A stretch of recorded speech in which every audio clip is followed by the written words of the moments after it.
Okay, I'll call this meeting of the Buckinghamshire Milton Keynes Fire Authority to order.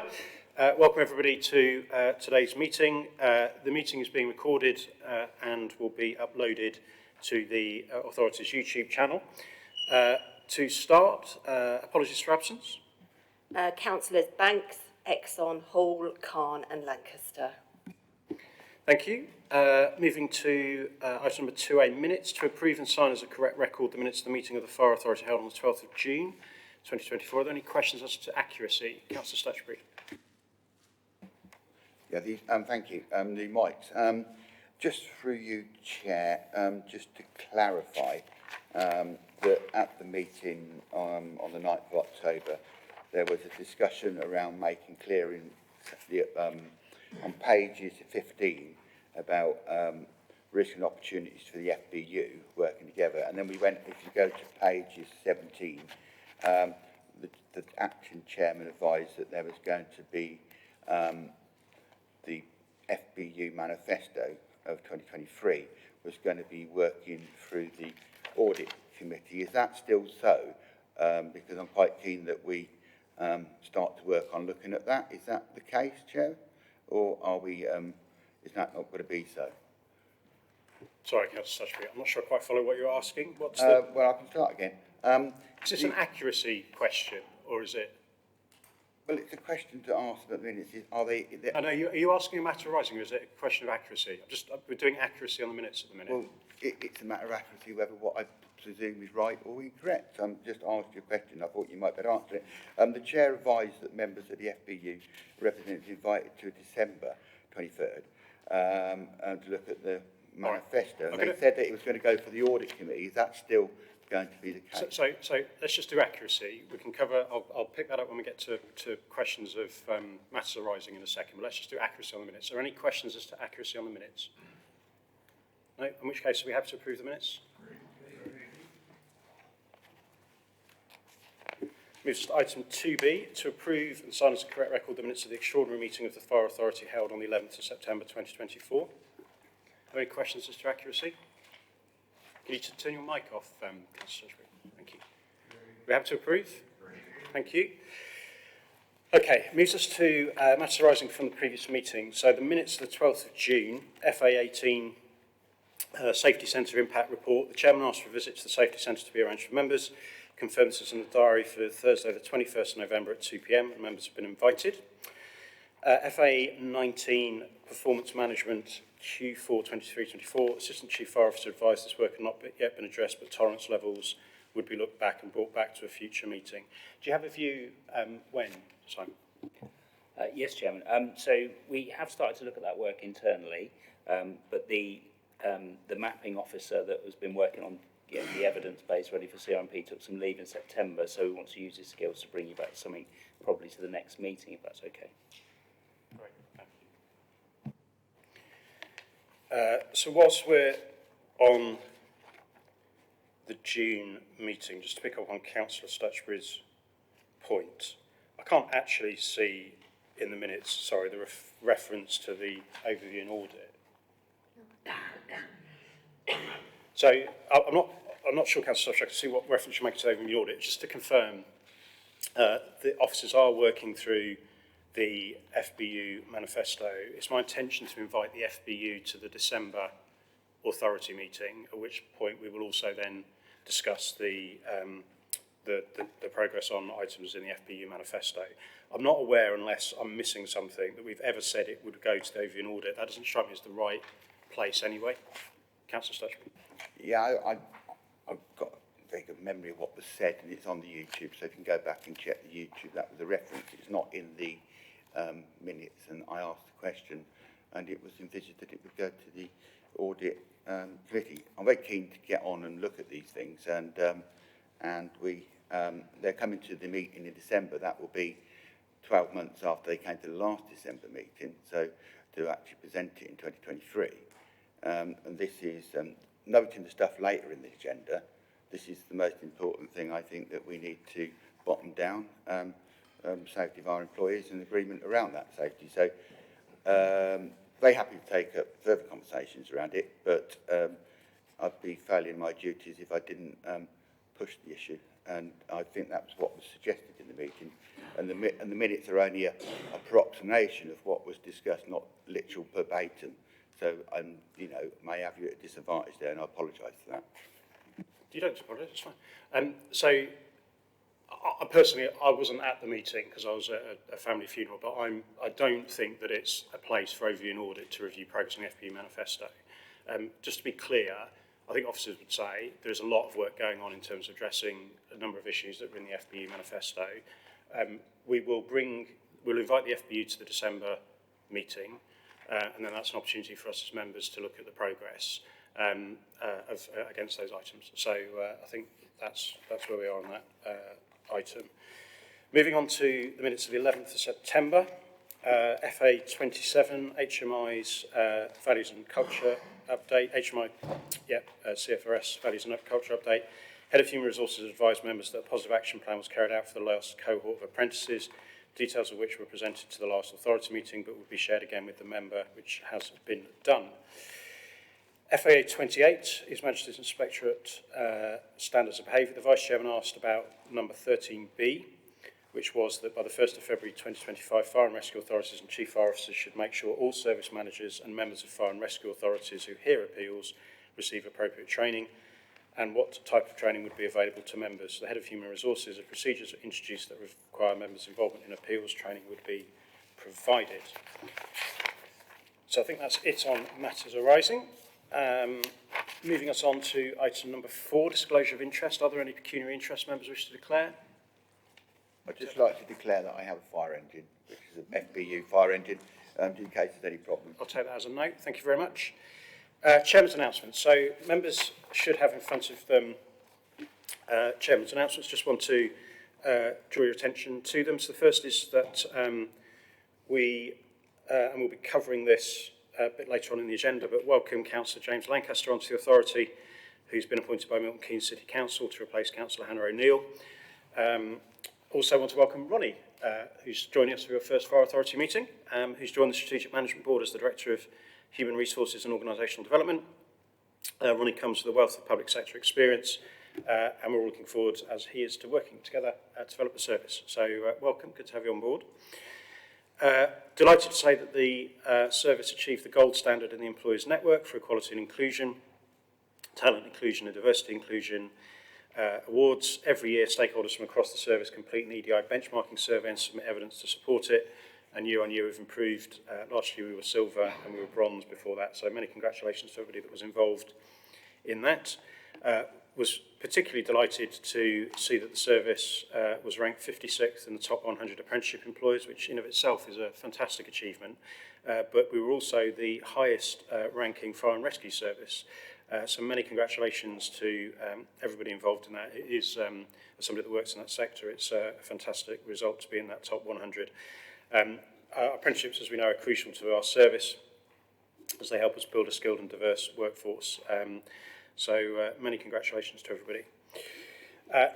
Next, I've attached the letter to the announcements, but both the Chief Fire Officer and I received a letter from the new Fire Minister referencing the publication of HMI's report on their thematic inspection into the handling of misconduct. And that letter reinforced the need for chiefs and chairs of all fire and rescue authorities to use their leadership roles to drive change so that staff can operate in a safe and secure environment. Louise, I'll just hand over to you there for you just to say a few words. Thank you, Chair. I just want to take the opportunity while we've socialised this letter with the authority today to just, I think, reinforce our message and our stance as a service in terms of supporting what the Fire Minister is looking to achieve. The letter reminds us as senior leaders of the organisation about our right to drive standards of professional behaviour. And I just want to, reassure the authority that is absolutely what we're doing in the service at the moment. We have a total zero tolerance approach to bullying, misogyny in particular. And I have to say, given some of the press coverage recently, I, for one, am personally bewildered at some of the decisions that have been made around levels of tolerance of that behaviour at sort of senior leader level, really. Because I think that tolerance will definitely impact the culture that we're trying to drive and maintain here in Buckinghamshire. And I think the perception of tolerance just leads to the perpetuation of poor and really bad behaviours. I'm glad we've got the packs here, so I think each and every one of you should have a pack there, and I think that just reinforces our stance and our message and our commitment to driving a really good, positive culture in the organisation. It's just an important point I wanted to make, Chair, so thank you for that. Thank you, and I think I speak for everybody on the authority and say have our full support for driving that culture. And just say I had a read of this before the meeting, actually I think this is excellent, so whoever produced this, many congratulations. Councillor Stutchbury. Yeah, and thank you, Chief, for that positive expression of the purpose of how we're going to go forward. I'm pleased that there's going to be a cooperative approach to this. You are right, there's been lots of things in the press around it nationally, and I think it'd be fair to say that many of those things have not been an issue, a huge issue in this authority. But that said, I think it's important that we push on with the issues around diversity, the issues around interaction, acceptance of each other's rights, and the way we work with each other collaboratively. I think that will be a good achievement if we can get to that, because only by working together in a collaborative role and understanding each other's positions and making sure that we support each other can we succeed. And I'm encouraged at your endeavour to actually start work on that and accept the Prime Minister's will to do it, and the Ministers, and I think that's a positive, and I look forward to updates on how that progresses, and we're all here to support. Thank you. Okay, moving us on to the final item, which is the Long Service Awards, which were held last week, which both myself and the Vice Chairman attended.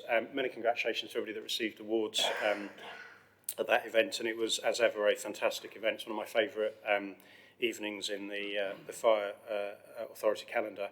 And particularly congratulations to Katie and everybody else that organised the evening as well. I thought it was a fantastic event, and I would encourage members to attend next year's awards, because it's always inspiring to hear the journey that our colleagues in the fire service have been on. Any other questions or comments on the Chairman's announcements? No, thank you. In which case, moves us on to item number 6, petitions. Have we received any petitions under Standing Order SOA 6? None, Chairman. Thank you. Moving us on to item number 7, questions. Have we received any in accordance with Standing Order SOA 7? None, Chairman. Thank you. That moves us on to a late urgent item, which relates to a new member of the authority. By reason of being notified on the 30th of September of the appointment by Milton Keynes City Council of Councillor James Lancaster to the authority confirms the appointment of Councillor Lancaster onto the Executive Committee in accordance with his group leader's wishes, which I think we're just noting, aren't we? Yep, thank you. Thank you. Move us on to item number 8, recommendations from committees. So the first item that we have is our usual performance management item, which I won't introduce. I'll just hand straight over to Craig. Good morning, thank you. Yeah, in front of you is the usual pack that we provide every quarter. This one is for quarter 1 of 23-20 or 24-25, so April, May, June. I appreciate we're some way past that now, but that's where we are. There's a couple things to note. It has slightly changed. Hopefully you'll notice there's a lot more commentary to support some of the information that's in there, and we hope you find that useful. We've also provided an additional highlighted measure as well, so we normally provide you with a couple. There's 3 in this one. There's reasons behind all 3. So the first one, the first highlighted measure is about our availability on call. The reason we put this in there is more for the newer members that have had less time to view our on-call and understand our on-call history. So it just gives a bit of flavour as to why those figures look the way they do, and also a look forward as to how we propose to amend those. The second one was more of a journey about our appraisals and completions, highlighting how important it is to us with regards to appraisals and completions. It's our way of thanking our staff, but also developing them and ensuring that we're all on the same page. So that one's in there. The third one it was a success story, so it's our bank shift costs. So our establishment is in a good position now. That has had a positive impact and reduced our bank shift costs. In the first quarter alone, we're £100,000 below where we were last year, so, or the previous 3 years, I should say. So that's why they're in there. There are a lot of other stats in there. I'd always happily talk about these, but rather than me go through them, I'll open it up to any questions and answer any that you got. Any questions from members? Councillor Stutchbury? Firstly, Craig, thank you very much for the report and thank you for the time that you put into doing these things. It's much appreciated. I read the statement within the explanation for the on-call issue. It is a public meeting. It'd be worth understanding how you believe that we're going to address those things in the short to long term to bring the percentages to a higher amount, because though I don't think in any way this shows any dangers of service provision because of other things going on, but I think it's important that we discuss how that's going to move and what moves are going to take place and how that's going to be structured so that our constituents, residents across Milton Keynes and Buckinghamshire know that we are a plan to actually improve the on-call figures going into 2025, 2026. Thank you.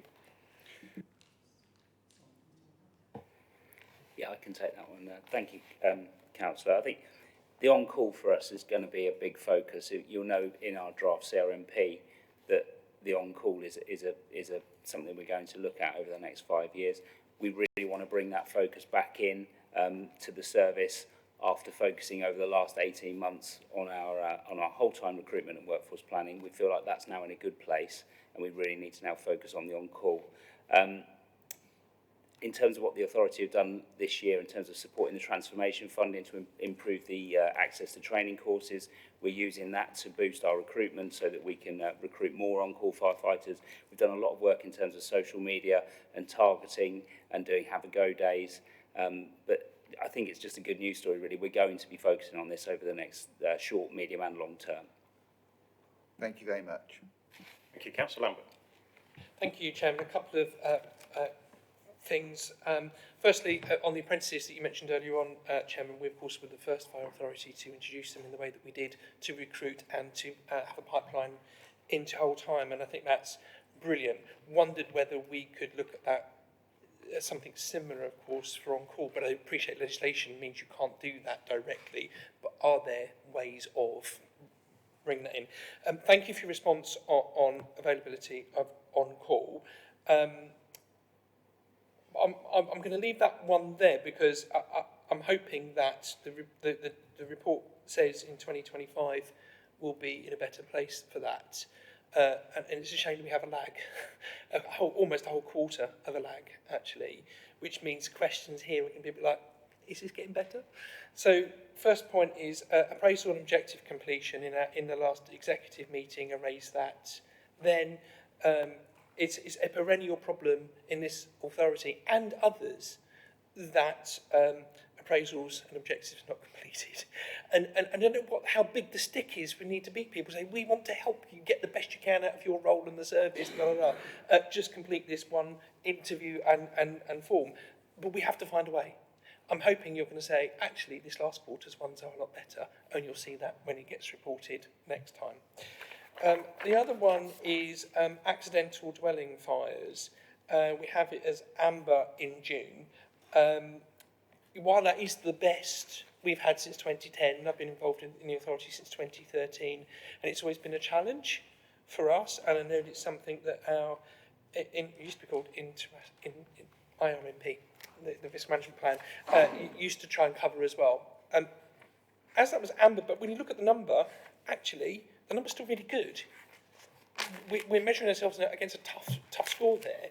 So that is really, really good. I'm hoping that in the next quarter, it will be even better and be back to B status. Which follows me on to the non-domestic property fires accidental. In June was red, there were 12 in there. And I'm wondering, we no longer respond to, without charge, for the automatic alarms. Is there a correlation between those two things? So if that is the case, and I 100% agree that having a 100% response to all automated alarms that go off in non-domestic buildings is a resource drain on us as an authority, but something actually, prevention or tackling a fire early is important. It was always a risk thing. I agree with the charge that is now made to those businesses that have failed call-outs, by the way. So that was the other question. The last one, Chairman, comes to the fire safety audits. And I think that was really important for us in HMI, as well as our focus plan. Still read through the first quarter. I'm hoping, Craig, you'll say, watch out for good news in the next quarter report. Thank you. Okay. Sorry, there's a few questions there. I apologise. Yeah, no, that's fine. Just want to make sure we don't lose them. So I assume it's a combination of the two of you. So who wants to lead first? So with regards to the on-call, there is a slight improvement in the next quarter. It's a lagging improvement though because of recruitment and it takes a long time. But yeah, the 25-26 is more realistic than 24-25, but we can come back to that. The appraisals, I don't want to steal people's thunder, but yes, we achieved 95% on both our objectives and our end-of-year appraisals by the end of quarter two, which is incredible. We actually changed the target for that one. It was a lot lower, and we raised it with a high, because it was a focus of ours, and that focus has appeared to work. So that team's done an amazing job. We celebrated it with balloons and everything. It was really nice, and cake. So that was really good. The accidental dwelling fires, yes, you're right that it's hard sometimes to get the target tolerances right, whether it be because it's low numbers, whether you do a percentage on numbers, and it's difficult. But yeah, we're aware, and we do look at each of them, and all of them we kind of understand, so I'm not too worried about that. The AFAs, with regards to responding to those, that didn't actually start until July the 8th, so that wouldn't have impacted the figures in here. As a quick summary of how the AFAs are going, it's going really well. Of all the calls we've challenged, only one of them has turned out to be a real incident, and that delayed us by 4 minutes in overall reaching that. Ironically, that was the first call on the first day. So if you ignore the first day, we've actually had 0 in 3 months of real calls of all those ones we challenged. So that's a positive. When it comes to the fire safety audits, I'll probably hand over to Doug for that one, because that's his baby. Thank you, Craig. I just want to say that's really good news. All the stuff that you've just said, there's really good news, and I'm glad to hear it. Thank you. Yeah, happy to pick up the fire audit target. So that was a target that I introduced to the service when I joined about 13 months ago, and in light of some of the HMI feedback, there was an element of creating a really stretching target for the teams because of the feedback we've received from HMI. And at that point in time, we didn't have a reliable risk-based inspection program in place. So there was an element of trying to juggle the demand and the planned audit activity. Now, positively, a year on, we have met our risk-based inspection target for our very high and high risk. And we seem to be managing our demand-led activity in terms of post-fire inspection and complaints. So, funny enough, in a senior management team meeting this week, we were discussing the merits of probably bringing that target down a little to make it more achievable for staff, but noting that it will still give us the headroom to deliver what we need. So, I wouldn't want it to be viewed as the teams are failing, and actually we've doubled the number of audits in the last 12 months on what we did in the previous 12 months. So it is about now just having another look at that and setting something realistic for the teams. Any other questions? No? Okay, well, firstly, congratulations on the appraisals, which I know has been a message from the authority for a while, and I saw the balloons, so I can confirm they're there. Just a couple of questions from me. So, first one is on R302, it's page 24 of our pack, 64 of the 64 on the main pack. The high-risk site information, obviously that was an area that we were criticised for in the HMI report. Can you just give us some comfort in terms of where we are on that, which is obviously showing a deterioration on level 4, and still I wonder whether the level 3 target is sufficiently stretching. So just be good to get some comfort on that. I just wanted to also just congratulate officers on the bank shift movement, which obviously is largely driven by resource, but given the level of spend we had there, that's really good to see. And then just two other quick items from me. One is the internal audits measure, which has only been green or blue twice in the last 12 months and overdue audits. Again, just give us some comfort that those are in hand. And it'd be good to understand as well on the carbon emissions, which is one that is invariably I've been blank or not particularly detailed for quite a while now, when we'll have the 23-24 number to be able to measure against. And then just final broader point, Craig, if I may. I totally understand, you know, we are literally at the beginning of October, so I understand we haven't got the last quarter. And I know there will be an assurance process and everything else that you need to go through. Whilst we can see the output, I know there's a huge amount of work that has to go into producing the pack. I just wonder whether it might be possible to explore where there are measures where there is concern or it's a highlighted measure, whether there's a way of bringing a rolling month update that members can see, so we can perhaps see month in isolation so we can understand whether the trend is continuing. So appraisals might have been a good example of, because you have perhaps shown us July and August to give us a sense of how we're looking at. Again, I don't want to put work on that's not doable, but can I just ask you to reflect if there's a way of getting some more up-to-date measures occasionally, or just on those really sort of high priority items. Okay. So with regards to the SSRIs, it is one of those awkward targets, I'll call it, because as much as we might always do our bit, it relies on us working with that organisation to book a time in. So for those that don't know, there's a level 4 at a high-risk site. We would visit them on an annual basis and familiarise ourselves, make sure we're up to that risk. That relies on our crews being available, not being called out, but also their staff being available to accommodate us as well. So sometimes those delays aren't necessarily something that due to us. It might be due to us not being able to get access to that site or whatever. It is a high priority. It is labelled.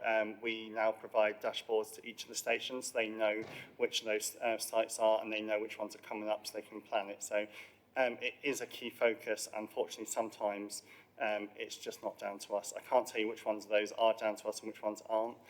We're also moving to a new SSRI system that is a lot more informed, and we'll be looking at how we use our yearly and 2 yearly responses. So hopefully it will be more in line with the resource we have available, and you'll start seeing those figures hopefully become more green than amber. So that's on that one. Audits, I'll come... Oh, sorry. Sorry, Simon, did you want to come in on SSRI at all? The prevention audits that you're asking about? No. Oh, no, yeah. Yeah, so I think Craig's covered it really, that we've got a project that's ongoing to improve the way that we do this. We provide really good risk information to our staff via the mobile data terminals, and funnily enough, we've got 3 or 4 services in today looking at the project that we're doing. It is very much about the way that they're allocated, so and we've set KPIs across the stations to make sure this is a focus. So it is very important, but it is a bit of an awkward one, as Craig says, in terms of the... So can I just, before we move on then on that, so it's just going to be tough on the facts and open-minded on the reasons here, right? So the facts are showing that we're not hitting our target on high-risk site information, which we know we were criticised for in the HMI report, or it was commented on the HMI report. Could I just ask then, understand the reasons? So it leads you to say, well, is the target right? Because I'm assuming within the target you would set an assumption around that ability to interact with the site.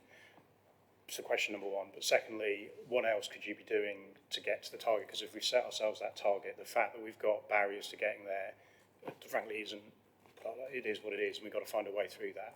So, because it just isn't good that we're showing ourselves not hitting that level 4 target. So if you could just ask for a bit of, you can come back to us with a bit of an update at future meetings on how we can overcome that. Cool.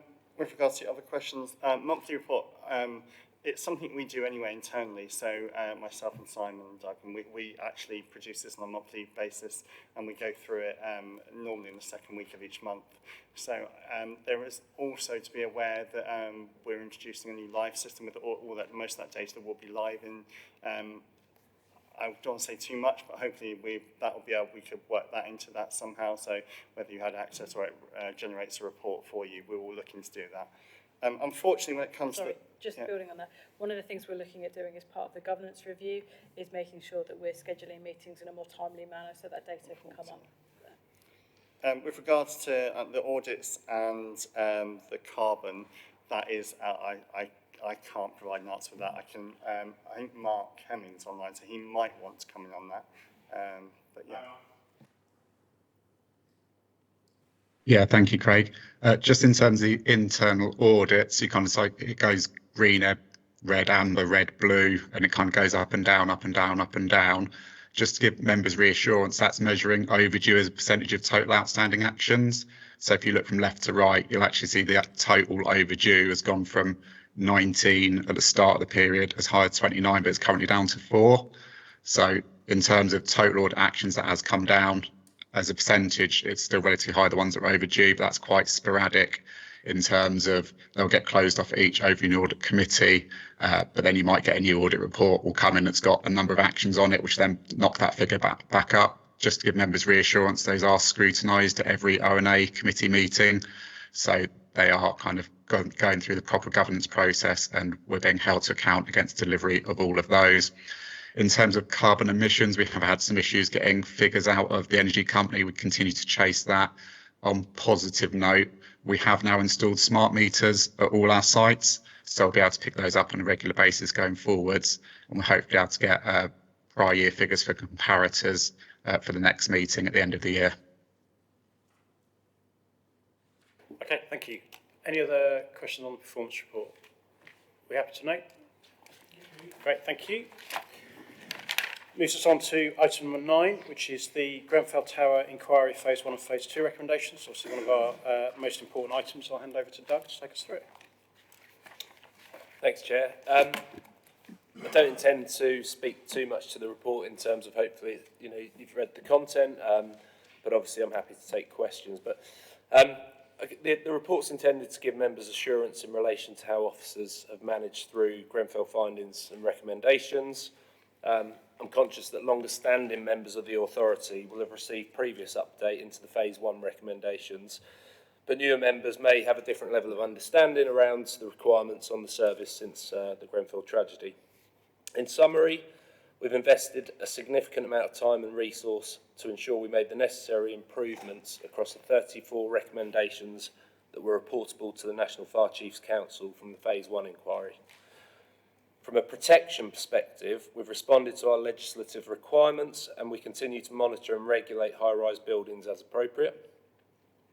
In terms of Phase 2, our current understanding of the recommendations is that most of them are actually directed towards fire and rescue service, are almost confirmation of Phase 1 actions. So they're asking HMICFRS, for example, to look at London Fire Brigade's response to Phase 1 and have they implemented the things that were required of them at that stage. So reasonably we could expect that we need to revisit some of those things ourselves in terms of our assurance levels, but recognising that there are some other recommendations that are new for us to consider. We've started to put some internal governance around the Phase 2 recommendations, and we also await further understanding from the NFCC in terms of reporting requirements nationally. Happy to take any questions. Thank you. Questions from members? Councillor Stutchbury? Well, firstly, thank you for the report, and the seriousness of the report cannot be understated. You only have to read 4.31 and the statement within your report, which I believe is taken from the initial report and whatever, about the actions of the borough, Kingston and Chelsea, and how it states that the relationship between the tenants and the borough and everyone had broken down, which was part of the problem, which earlier in the meeting we were looking at our own internal things and relationships. That's something, it's a lesson to all of us that good relationships between local authorities and other authorities is key to make sure that these things don't happen. That obviously it states clearly in the report and the legal state who were primarily responsible. It then goes on, and which I thank you for the time again that you put into this. It goes on to the elements around fire safety strategy, which you've done on page 101, and you also go into the certificate of data, because without the correct data about what we're doing and what's taking place within an area, you will not see signs of how to prevent something, because the data's wrong and you can spot the information. And then on page 103, it makes, which these statements are historical, and I believe will carry on, it makes some recommendations to establish system monitoring certificates with the government.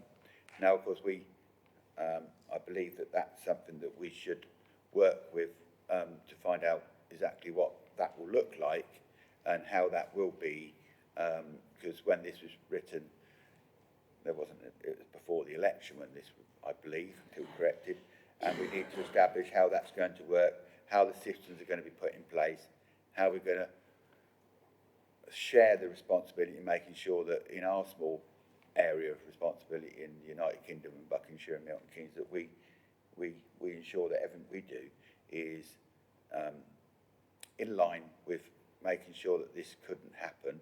And if we find something in the sense that the statements about cladding and such like, that we seek early remedy for that, and we work with those principal authorities, the development authorities, planning authorities, to make sure that when they put them in, we are part of the story in making sure that those buildings do not repeat the evident problems which were in the report.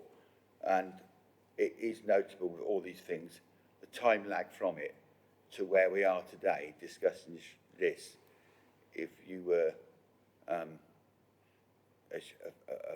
victim of it, or even in that area, it must seem quite difficult to comprehend how we are still talking about this, and remedies haven't already been put in place. But that is how these things work. But from the report here, I'm pleased with what work you've done.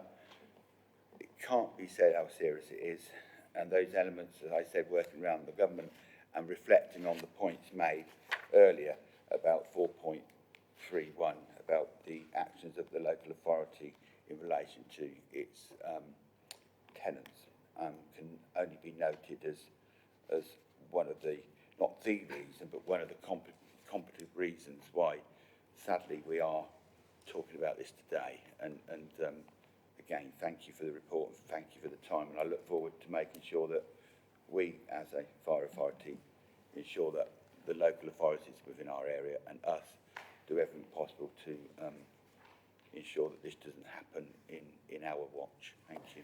Thank you, Councillor Stutcher. I think those are observations on the report, aren't they, rather than questions. So, but I think questions.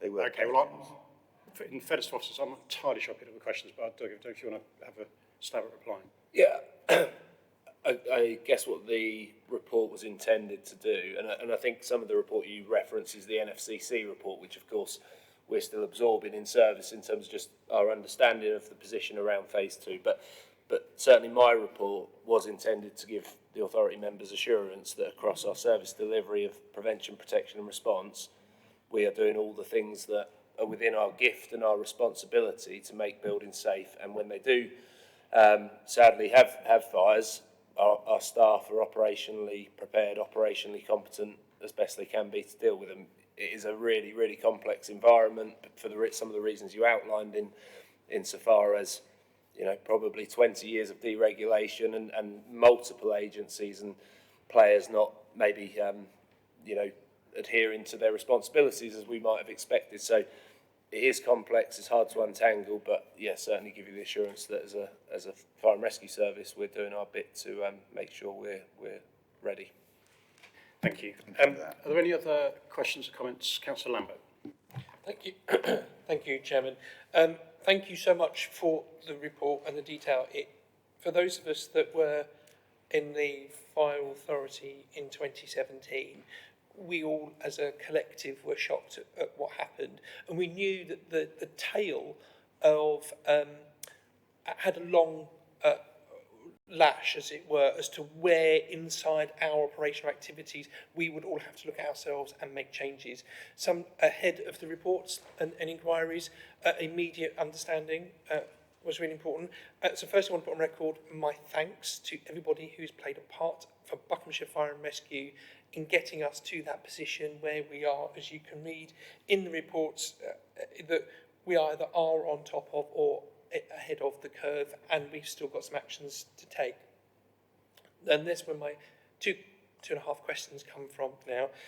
Firstly, one of the extraordinary things was the provision of water, and how the London Fire Brigade understood where and what hydrants. Now, this is really important around I think it's 46 high-rise buildings we have.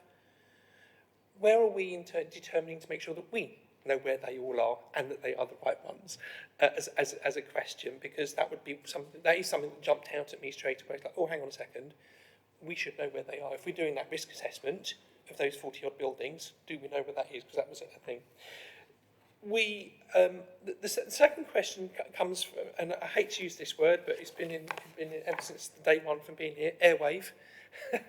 Airwave was the new technology that we will all be able to, our firefighters will be able to talk to each other and command and all that sort of stuff through there. So it was interesting to read the report where we have, it's on page 90 or page 8 of the pack itself. Purchase new 5-gram radios which meet requirements. Now, and there will be operational by the end of the year. Firstly, thank you, that's great. Obviously, there will be, I'm interested now as to where the connectivity is, excuse the pun, with Airwave, because part of that was supposed to be covered by that programme for which the service and national services have invested many, many years and probably millions of pounds. The last question I have, is on page 7, therefore page 89 of the pack, and it's about learning and how we implement that learning. When you note the last comment about the Fire Service College, and our link of many years with our Fire Service College and sending our firefighters there to be trained and to go back for refresher training, I think it's really important. When you're learning lessons about previous incidents and investigations, and we are, and I'm really pleased that we do this, use the Fire Service College at Morton in Marsh for our bulk of our training. The two are connected. How do we learn lessons, and how do we make sure that those that are going through the college are learning those lessons at the same time that we are as a service going, aha, that incident happened, we've learned from this, now let's implement that as learning at the Fire Service College. It's not our job to do the Fire Service College job for them, but it is our job to make sure our firefighters know what those latest lessons are. So just wondering where that connectivity was. Sorry if it's a complicated question. Okay, I think I can probably answer in the round most of that, but I might bring colleagues in if necessary, or I can't sort of pick it all up. So the water provision one, we've already had a look at in service, if you like. Our understanding of that is that there were some training gaps at that point in time in London Fire Brigade that we don't believe exist here. We provide adequate training for new starters around kind of water provision, and we've got training packages online available for staff that we would expect them to be renewing as appropriate. The other thing, just to be really kind of clear, the SSRI information that we hold on those high-rise premises will map out exactly where the hydrants are, and indeed also the dry risers, in terms of should we need to, well, yeah, the likelihood we might need to kind of put water up the building. So pretty comfortable around those areas. There's a secondary part to that around our interactions with the water companies in terms of, do staff understand how we can boost water pressures? Do we have the right relationships with? And our hydrant team manager, if you like, is constantly connected to those water companies in terms of an ongoing dialogue. So I think, you know, as I say, it's still early days, and we'll make sure we're really, really clear, if you like, that all of those things are covered. But that's certainly what the teams are telling me, and I think we're in good shape. Communications is one of the complexities around complex buildings like high-rise, as we found with Grenfell, as was recently experienced, I think, in the Berkshire high-rise incident that they had. So airwave and 5-gram radios, slightly different issues insofar as they both will have their challenges in high-rise buildings, but airwave is the multi-agency stroke our interaction with fire control, whereas the fire ground radios is more for commanders and teams on scene. So airwave can be used in that sort of scenario as a command tool, and I'll perhaps bring Anne-Marie in to give an update around airwave and what the future looks like for that. But we've procured fire ground radios in collaboration with Berkshire and Oxfordshire. Fire and Rescue might join that procurement exercise at a later date.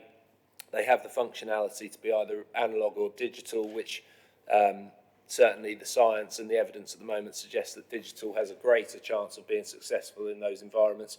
And if needed, when we test them, we can also add additional boosters that you can hold on appliances or specials to sort of bring into a complex environment like high rise. So it's not without its challenges. There's probably some more to explore around that as we introduce our new radios.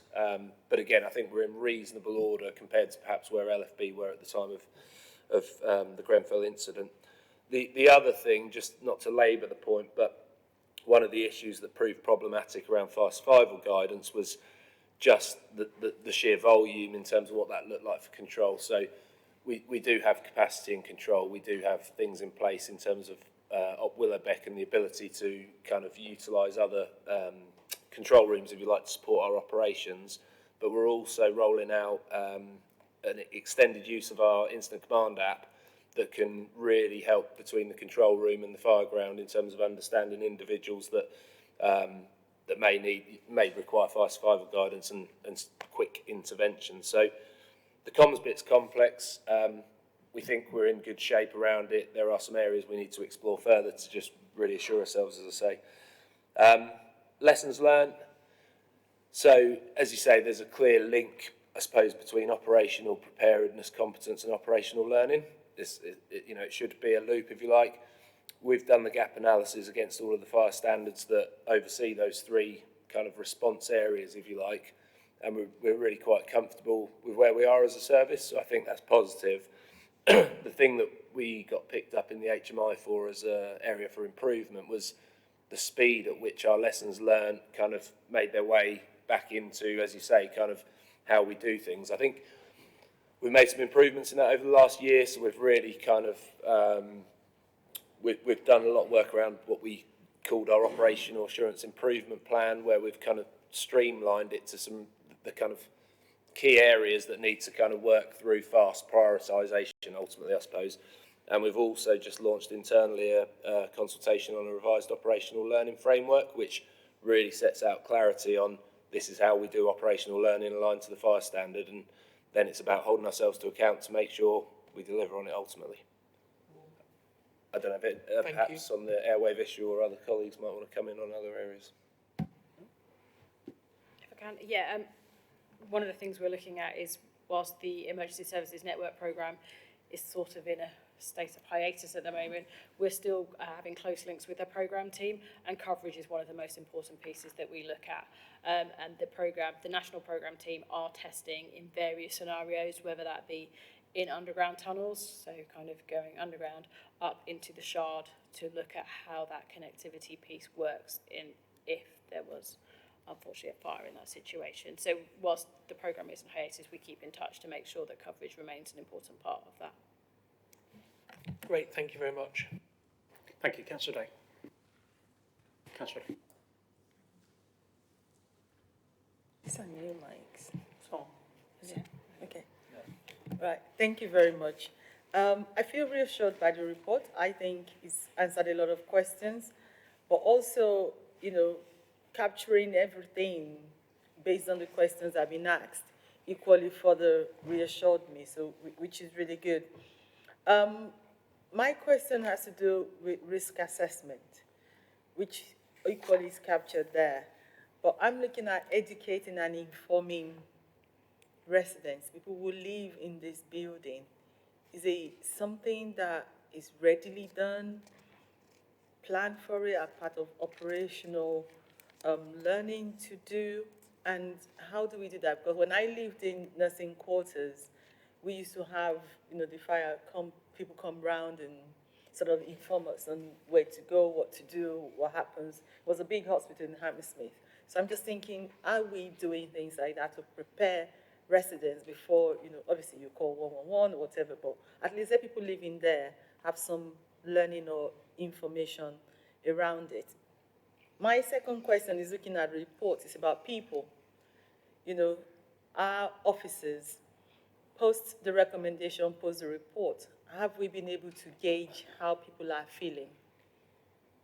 How the staff are feeling? What are they doing? What is the future for them? Do they feel like we are on top of everything and that we're ready and prepared? Thank you. So again, I'll have a first stab, I think, at answering the questions, but again, might want to bring in colleagues as appropriate. So hopefully the report gives some indication of some of the prevention work we did and continue to do around this. Obviously, we need to balance it against all of our other prevention requirements, if you like, and activities, but there was an awful lot of work initially after the incident to go around high-rise residential properties and offer support to residents, offer home fire safety checks to residents. That remains the case insofar as it's one of the things that's considered in the person-centred approach to kind of whether somebody meets the vulnerability criteria, if you like, to be offered a home fire safety check. So whether that's through referral or perhaps a self-generated online assessment, living in a high-rise kind of almost ups the likelihood that that person would receive an intervention, which I think is a positive. The other thing, and I guess where members could support, is just signposting people. We do actually have quite a lot of information on the service website about lots of prevention areas, of course, but some dedicated to living in high-rise properties and thinking about your safety requirements, and it's that understanding of as basic as what is, do the residents understand the evacuation policy of their building, i.e. is it stay put or is it simultaneously evacuate? So I think we've done a lot of work. As I say, information available, but if other colleagues have more to add, then that's fine. In terms of how the staff are feeling, I take that question to be, do we feel like across, I suppose, the service and across service delivery, we've done enough and we've made the improvements and the changes we need in relation to the risks associated with high-rise and the built environment?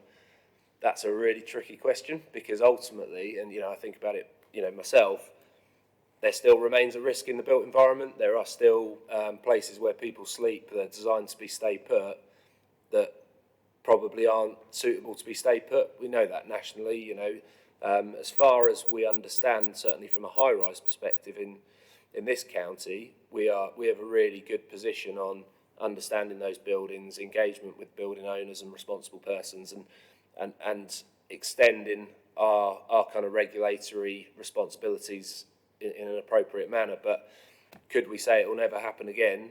I don't think so. Thank you.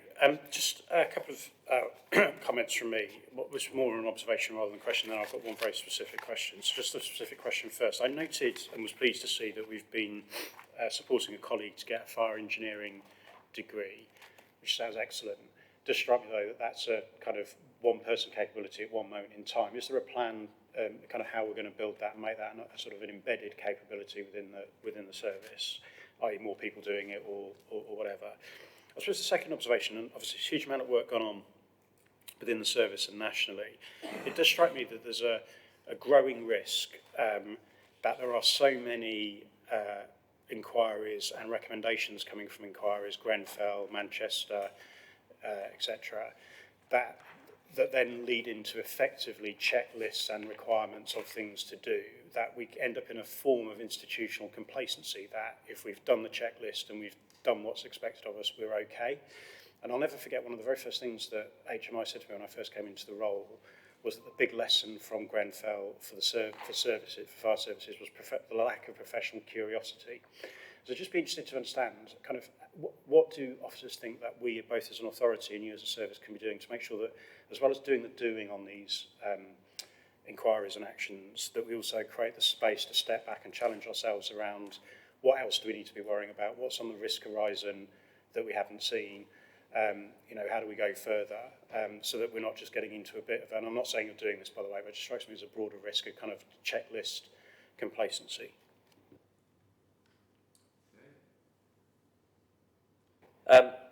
First one's probably the simpler of the two.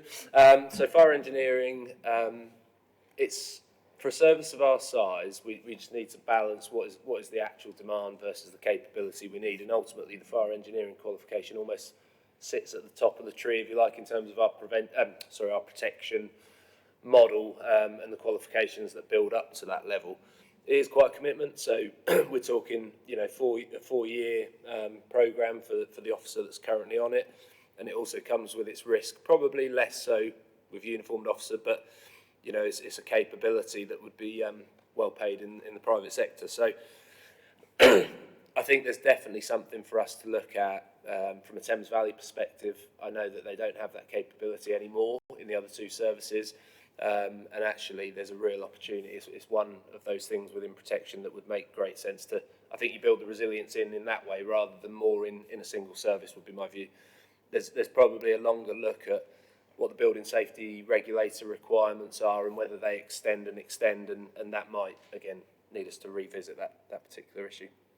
I might bring in the chief or the ACFO on the second part in a minute, but my particular take on it is absolutely you could get kind of almost paralysed by dealing with inquiry by inquiry, be that Grenfell, Manchester Arena, etc., etc. And I think the service ultimately needs to have the resilience in the model, if you like, that we can absorb those, because actually our CRMP should be the thing that we're focusing most of our attention on in terms of understanding risk, matching resource to risk, but recognising that you will always have things that come in, such as Grenfell, that you need to kind of be able to build into that.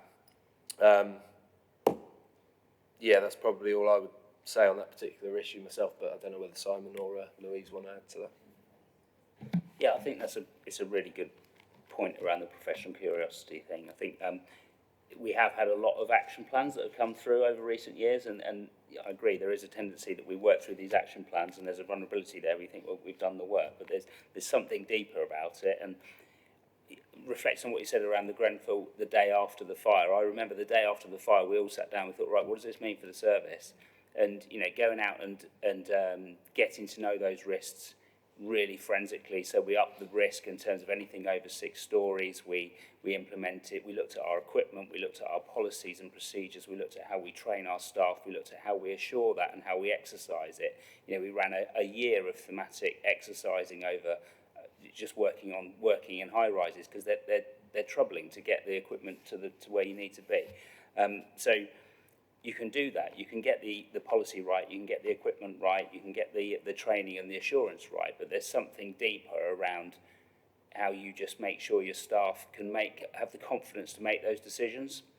There was recently that fire in Berkshire, and we can see through the Thames Valley apps that we use how those incidents are progressing, and I saw a very quick decision from that incident commander, who used to be a Bucks officer actually, moving from stay put to get out, and he had to take that decision quickly, and it was reassuring for me to see that happen.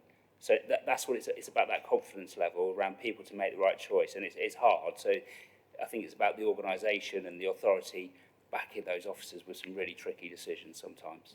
Can I just come in? Thank you. Yeah, just to follow on from everything that's said, you're right, and we can, exercising is a key part of making sure we are operationally confident and competent. And I think going forward, I think the ethos is we can never be complacent about it. Having spoken to the chief in Berkshire, they had done all that training, they had all those systems and processes in place, they made the right decisions, but yet things still didn't go right. And there's got to be that continual learning cycle, as you spoke about. I think we've got to be in a position, as the chair says, to be able to sit back and continually ask ourselves difficult questions, but just never be complacent that we've got it right. And I think the only other thing I would say is, there has got to be a holistic approach, because as you've seen with Grenfell, this is not just purely within the remit of fire. Partners are really, really key to making sure we're sharing the information and that we are, best endeavours. We understand what the risk is and the change in risk and the vulnerability that changes almost on a daily basis with some of our residents. So there has got to be that coming together continually of partners talking and sense checking each other. And then, you know, we've made really good progress, haven't we, in terms of our links in with Buckinghamshire and Milton Keynes, around our sort of high rises, but that's got to continue to improve as well. But it's a point well made that we're very alive to.